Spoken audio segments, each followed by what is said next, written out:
Un grand classique pour celles et ceux qui sont amateurs de beaux jardins, de fleurs magnifiques. Une petite sélection, un florilège sélectionné par Philippe Collignon du côté de Saint-Jean-de-Beauregard. Voilà, ça c'est superbe et ça vaut le coup d'œil. Regardez.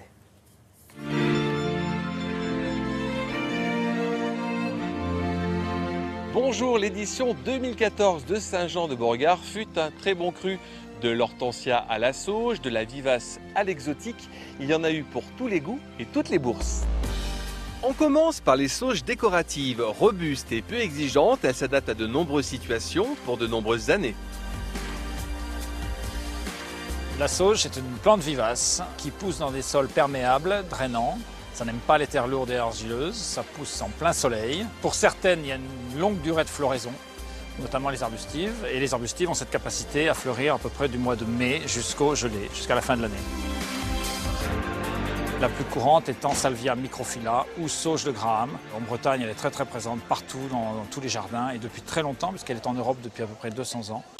On le garde jusqu'au cœur de l'hiver car il ne faut pas le tailler après la floraison. C'est l'hortensia qui aujourd'hui se drape de fleurs très originales.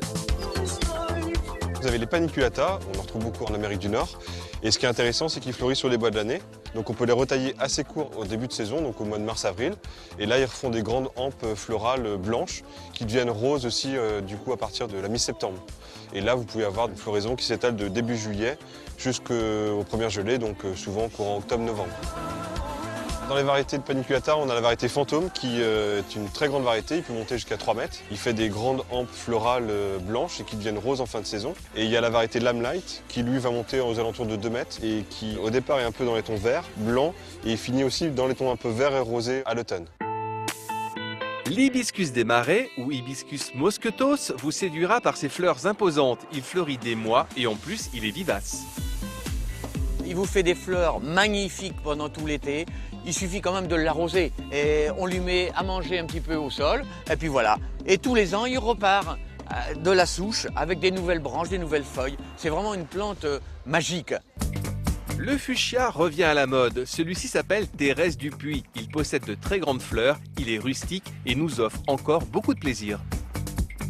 Il est formidable parce qu'il est totalement, définitivement rustique et il a des fleurs énormes, il est très grand. Vous voyez ce petit fuchsia que vous avez là va pouvoir monter à ça de haut, pratiquement 1,50 m de haut. Pour le réussir, comme tous les fuchsias rustiques, vous le plantez toujours plutôt là où il y a du soleil le matin et de l'ombre l'après-midi ou du moins de la fraîcheur. Alors c'est un excellent fuchsia dans les jardins.